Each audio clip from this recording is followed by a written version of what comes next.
வணக்கம் மக்களே. எப்போதுமே சட்னி சாம்பார் வச்சது பதிலாக நீங்கள் இதை போல் ட்ரை பண்ணுங்கள். தக்காளி குருமா தாங்க. நீங்கள் சப்பாத்தி தோசை இதுக்கெலாம் செஞ்சு பார்த்தா ரொம்ப ரொம்ப டேஸ்ட்டாக இருக்கும். ஸோ எப்படி செய்யலாம்னு சொல்லிட்டு தெரிஞ்சுக்கலாம் வாங்க. ஸோ ஃபஸ்ட்டு அதுக்கு ஒரு தவா எடுத்துக்கிட்டேன். அதில் 3 டேபிள் ஸ்பூன் அளவுக்கு எண்ணெயை வந்து ஆட் பண்ணிக்கலாம். எண்ணெய் நல்லா சூடானதும் ஒரு 1/4 டேபிள் ஸ்பூன் அளவுக்கு கடுகு நல்லா பொரிஞ்சதும் 1 டேபிள் ஸ்பூன் அளவுக்கு சீரகம், ஒரு 2 பெரிய வெங்காயம் எடுத்துகிறேன், சின்ன சின்ன கட் பண்ணி வச்சு அதையும் இதில் ஆட் பண்ணிக்கலாம். ஆட் பண்ணி கொஞ்சமாக நல்லா மிக்ஸ் பண்ணுங்கள். இதில் தேவையான அளவுக்கு கறிவேப்பிலை. இந்த வெங்காயம் பார்த்திங்கன்னா ரொம்ப பொன்னிறமாக ஆகணும். அது வரைக்கும் நம்ம பார்த்திங்கன்னா நல்லா மிக்ஸ் பண்ணி விடலாம். சரிங்க பாருங்கள், நல்லா வெங்காயம் பொன்னிறமாக ஆயிடுச்சு. சரி, இதில் ஒரு 5 தக்காளி எடுத்துக்கிட்டேன், கொஞ்சம் பெரிய சைஸ் தக்காளி. அதையும் இதில் வந்து பார்த்திங்கன்னா ஆட் பண்ணிக்கலாம். ஸோ ஆட் பண்ணி நல்லா நம்ம ஒரு 2 நிமிஷம் போல் வதக்கிடலாம். இங்கே பாருங்கள், கொஞ்சமாக வதக்கியாச்சு. இதில் 1/4 டேபிள் ஸ்பூன் அளவுக்கு மஞ்சள் தூள், 1 டேபிள் ஸ்பூன் அளவுக்கு தனியாத்தூள், 1/4 டேபிள் ஸ்பூன் அளவுக்கு சீரகத்தூள், 1 டேபிள் ஸ்பூன் அளவுக்கு காஷ்மீர் சில்லி பவுடர் யூஸ் பண்ணியிருக்கேன். நீங்கள் நார்மல் சில்லி பவுடர் கூட நீங்கள் யூஸ் பண்ணிக்கலாம். 1/2 டேபிள் ஸ்பூன் அளவுக்கு உப்பு.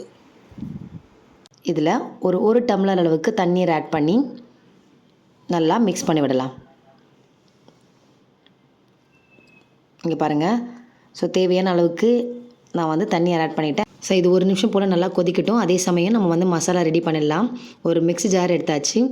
இதில் 1 கப் அளவுக்கு தேங்காய், 1 டேபிள் ஸ்பூன் அளவுக்கு பெருஞ்சீரகம், ஒரு 1/4 கப் அளவுக்கு பொட்டுக்கடலை, 2 பச்சை மிளகாய், கொஞ்சம் பார்த்திங்கன்னா இஞ்சி பூண்டு விழுது. இஞ்சி பூண்டு நீங்கள் கட் பண்ணி சேர்த்துக்கலாம். இதை போல் பேஸ்ட்டு போல் நம்ம வந்து ஆட் பண்ணிக்கலாம். கிராம்பு வந்து பார்த்திங்கன்னா ஆட் பண்ணிக்கலாம், ஒரு 3 போல். கொஞ்சமாக தேவையான அளவுக்கு முந்திரி. இதில் தண்ணி கொஞ்சமாக ஆட் பண்ணி நம்ம மிக்சியில் போட்டு அரைச்சி வச்சுக்கலாம்.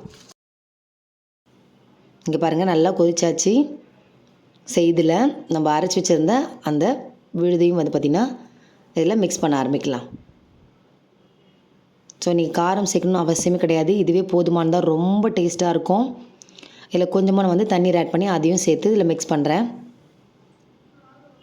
ஸோ உங்களுக்கு எந்த அளவுக்கு வந்து பார்த்திங்கன்னா உப்பு டேஸ்ட் கம்மியாக இருந்துச்சுன்னா நீங்கள் ஆட் பண்ணிக்கலாம். ஸோ நான் ஒரு டேபிள் ஸ்பூன் அளவுக்கு நான் வந்து பார்த்திங்கன்னா உப்பு வந்து ஆட் பண்ணியிருக்கேன். சரி, நல்லா மிக்ஸ் பண்ணுங்கள். ஒரு 2 நிமிஷம் போல் நல்லா கொதிக்கட்டும். ஸோ அவ்வளோதான். இங்கே பாருங்கள், நல்லா கொதிச்சிச்சு. இதில் கொஞ்சமாக பார்த்திங்கன்னா கொத்தமல்லி இலை ஆட் பண்ணி நல்லா மிக்ஸ் பண்ணலாம். அவ்வளோதாங்க, ரெடி ஆகிடுச்சு. ரொம்ப ரொம்ப டேஸ்ட்டான தக்காளி குருமா தான். ஸோ இதை வீட்டில் நீங்கள் செஞ்சு பாருங்கள். ரொம்ப ரொம்ப டேஸ்ட்டான தக்காளி குருமா.